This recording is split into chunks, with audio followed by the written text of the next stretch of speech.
Hi everyone, and welcome to For Your Junk Journal. I'm Deanna, and today I'm so excited to announce that after I know a lot of you guys have sent me requests for this, I do have the blanks available.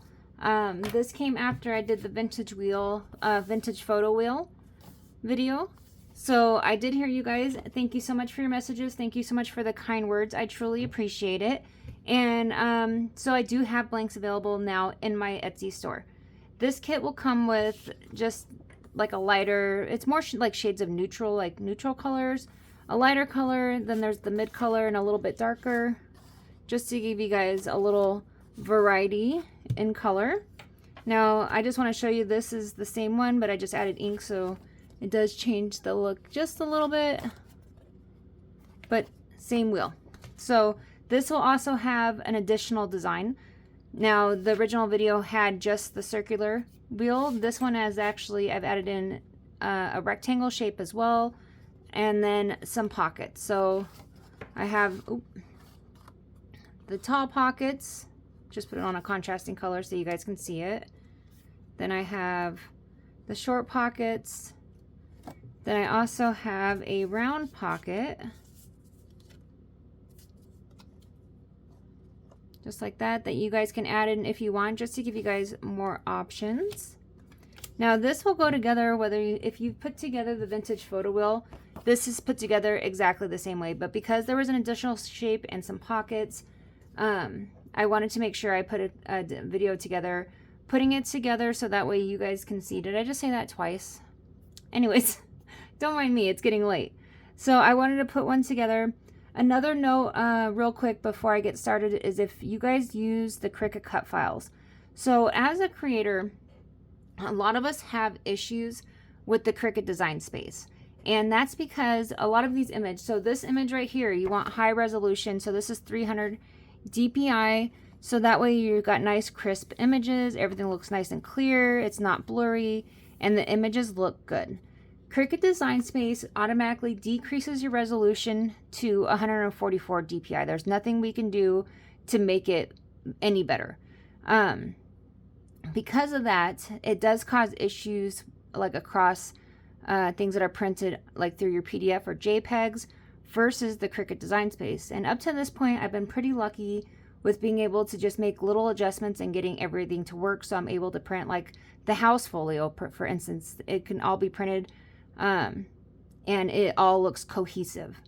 I just spent 2.5 days trying to get these background papers to match. Like I was having the worst time. Here's some, well, this is printed from a PDF, but just, you see the different shades. Worst time, I've probably printed 100 different pages of this, trying to get everything to work. So the only fix that I was able to find was to decrease the DPI of the PDF for the background pages, so you're able to print a backer on it, double-sided. So if you are going to use the Cricut print and cut files, make sure that you are using the background pages that are included in the print and cut folder, because otherwise your colors are not going to match. It's going to look off, and I think that might be one that's off. So yeah, so make sure to print one that is using those files. If you use the PDF with the higher resolution, it's not going to match. There's nothing I can do to fix that. I am so sorry, but I still want to be able to provide Cricut cut files for you guys because it can make it a whole lot easier. So without further ado, I think it is time to get one put together real quick. This will be a nice fast tutorial. So let me get this cleaned up and I'll be right back. Okay, so now for assembling this, things you're going to need is, of course, the printer paper. I would do some kind of like cardstock, maybe 65 pound or so cardstock, or I use 48 pound 180 GSM double-sided matte photo paper to print mine on. You're going to want something to score with. You can also fold this if you want. I don't think you definitely need a scoreboard. There's a line to follow on each of these. Then you're going to want maybe some ink. I went ahead and put some stamps on mine, just so that was there. So when I put the pockets on, I wasn't trying to work around the pockets.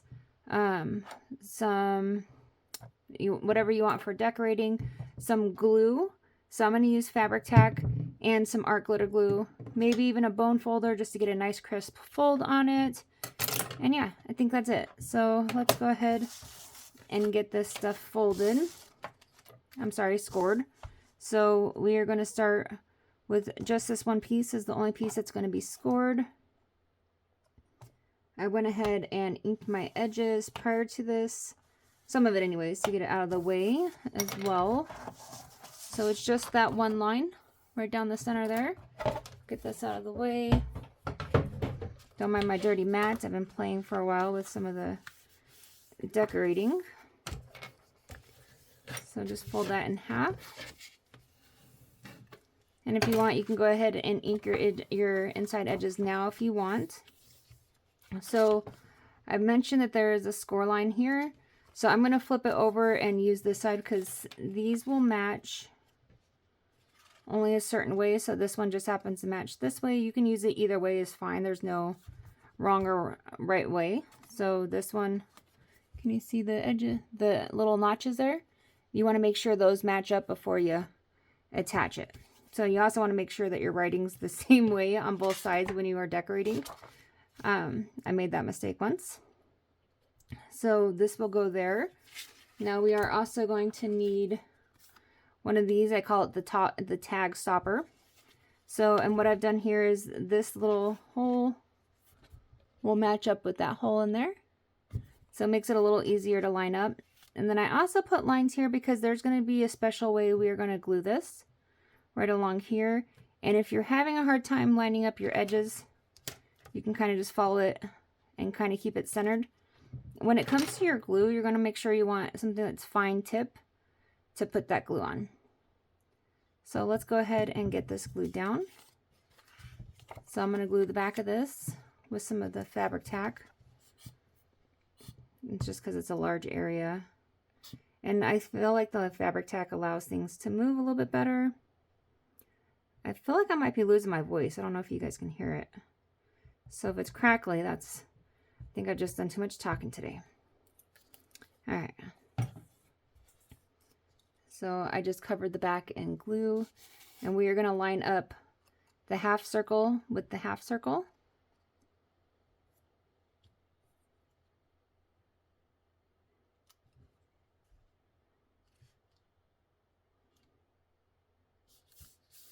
You can also ink this to cover up any kind of anything that might show through. It would be covered up with that if you wanted. I just forgot. So I like to fold it over and make sure that I can fold this both directions.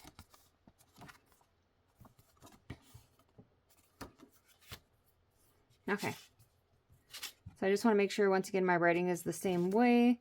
So once we have this part glued into place, I'm going to go ahead and normally I would start with this part first with just some of the fabric tack because this takes a little longer to dry than the art glitter glue. But for this demonstration, I'm going to show this first so that way I can give you guys a close-up look and not worry about getting glue all over me of how I glue this. So I'm just going to put, if you glue too far down, your tags aren't going to slide. So you want to make sure that you have nice movement for your tag. So don't put too much glue and also don't put it too far down. And I will give you guys a close-up look here to see what it looks like when I'm done.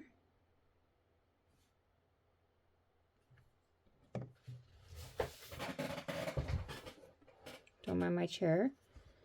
So you can kind of see there where I put my glue. Oh, and then fabric tack.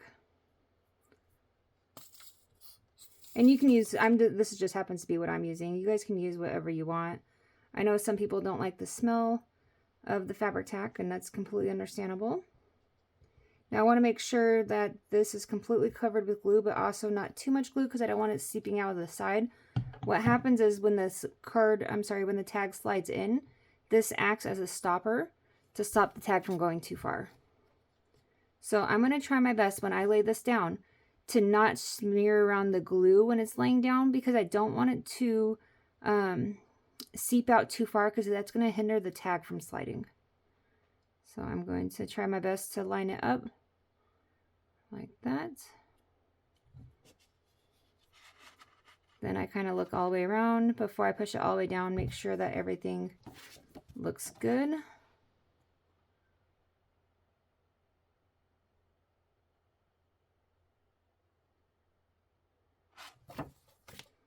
Okay. Now before you put any kind of tags or, excuse me, any kind of tags inside of here, you want to let this completely dry first. So I just wanted to go over to this one just to make some notes on the tags. So I printed my tags and I made a note on the paper that if you're going to add any kind of embellishments, photos, whatever the case may be to this, you probably don't want to glue this double-sided. In my last video, I was gluing them back to back.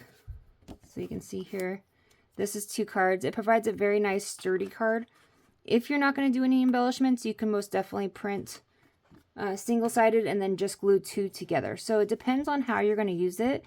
These I just added stickers to, and I didn't do double-sided, and they're working out really well. And they just slide in there just like that. Now for this, since this is dried, I'm going to show you, but this will be the same case scenario with you. With your bone folder or something a little bit thicker, you can actually go in the center here. All right, can you see between there? And just between the two, I'm trying to look at the camera and do this at the same time.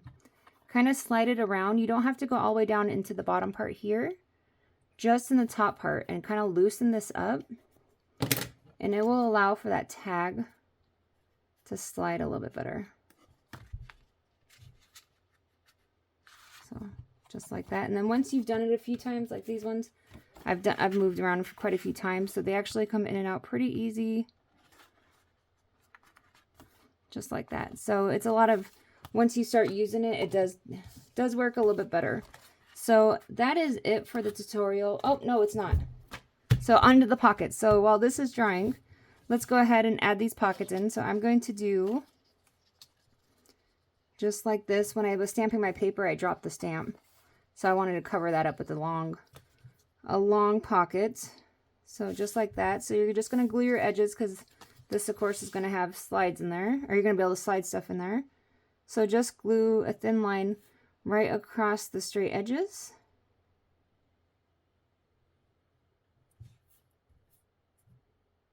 And these pockets can go on either side. If you wanted, you can have them on this side as well. But I'm not. I'm going to do this side.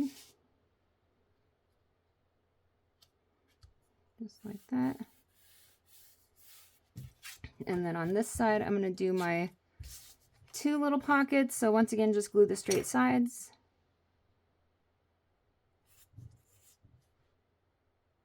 And you can decorate this whatever way you want. This just happens to be the way I'm decorating it. But make it all about you. It doesn't matter what I'm doing, really. So I'll put one here. And then one more.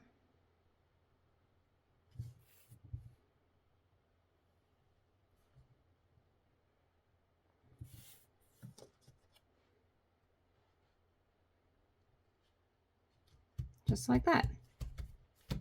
So that is it. Like I said, super easy to put together. It takes much more time to cut everything out than it actually does to put it together. So I hope you guys enjoy this little kit. If you guys have any questions, concerns, please let me know. I love to hear back from you. And I love to see your projects. Thank you so much for sending them to me. I really appreciate it. I really do love to see them. And yeah, let me know what you guys think. You guys take care. Bye.